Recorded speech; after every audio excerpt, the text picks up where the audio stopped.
जय श्री कृष्ण। राधे राधे। गौ की महिमा अनेकों पुराणों में, वेदों में, उपनिषदों में गाय की बहुत बड़ी महिमा बताई गई है। सनातन वैदिक धर्म ही हमारा धर्म है। इसका मूल ग्रंथ है वेद। इसकी घोषणा है मातृदेवो भव, पितृदेवो भव। प्रत्येक व्यक्ति के जीवन में 4 माताएं होती हैं। पहली माता है जन्मदात्री जननी, जिसने आपको जन्म दिया है। दूसरी माता होती है गौ माता। तीसरी माता है भू माता। चौथी माता है जगन माता परमेश्वरी, जगत जननी।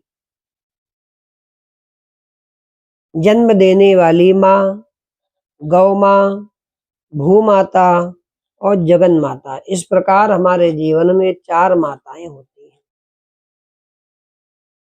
बच्चों को माता के दूध के स्थान पर विराजता है गौ माता का दूध। यह बालों से लेकर बूढ़ों तक सभी का पूर्णा आहार होता है। गायों के शरीर में 14 लोक विराजते हैं। गवां मंगेषु तिष्ठन्ति भुवनानि चतुर्दश। यह स्मृति वाक्य इसकी उद्घोषणा करता है। सूर्य वंश के महाराज दिलीप ने भी गौ संरक्षण करके ही पुत्र लाभ प्राप्त किया। गौ माता की सेवा की, गौओं का संरक्षण किया और उनको पुत्र रत्न की प्राप्ति हुई। यह एक पौराणिक कथा है। जब विश्वामित्र महर्षि वशिष्ठ के दर्शन करने आए थे, तब दैवी गौ कामधेनु ने स्वादिष्ट भोज का प्रबंध कर दिया। अतः गायों की महिमा अवर्णनीय होती है। गाय सभी देवताओं का निवास स्थान है। गौ माता में सभी देवता नित्य निवास करते हैं। गायों का शरीर, खासकर इसका पृष्ठभाग, श्री महालक्ष्मी जी का निवास स्थान है। श्री महालक्ष्मी तो आर्थिक संपत्ति की देवी हैं। अतः गायों की हिंसा होती है तो वह रुष्ट हो उठेंगी, आर्थिक संपत्ति की हानि कर डालेंगे। इसलिए गाय पर कभी भी अत्याचार नहीं होना चाहिए। बूढ़ी माताओं के समान ही बूढ़ी गायों की भी सेवा करना हमारा परम कर्तव्य है। गौ हत्या माने मातृ हत्या ही है। जब तक गायों के दूध, दही, घी के खाने पीने की रीत थी, तब तक मनुष्य को कैंसर से पीड़ा नहीं थी।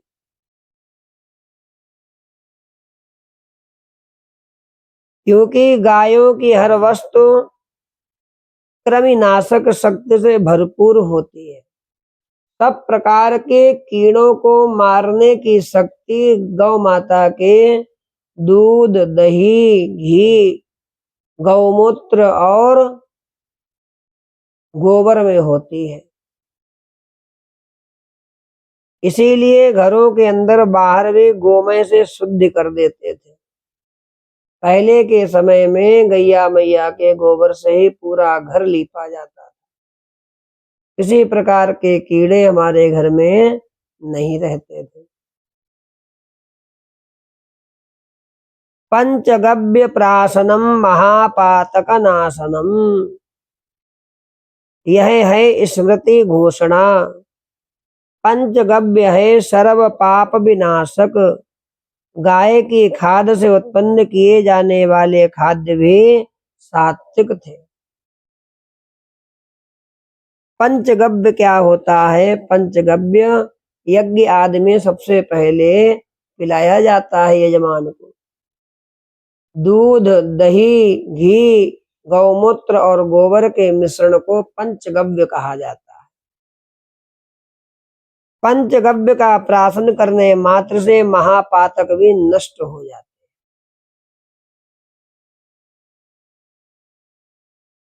इस जगत में जैसे शिशुओं के, अंगहीनों के, बूढ़ों के, विधवाओं के लक्षणालय होते हैं, वैसे ही गायों के भी संरक्षणालय होने चाहिए कि गौ माता का भी संरक्षण हो सके।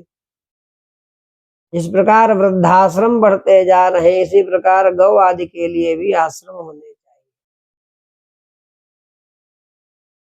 अतः हर एक को, चाहे वह नगर वाला हो या ग्राम वाला हो, गाय की महिमा समझना लेना है। समझाने के लिए जहां तहां पशु संरक्षणालयों की स्थापना अनिवार्य होती है।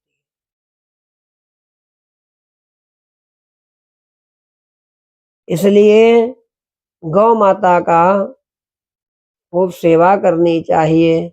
जब वे वृद्ध हो जाएं तब भी सेवा करनी चाहिए। जय गौ माता, जय गोपाल, जय श्री कृष्ण, राधे राधे।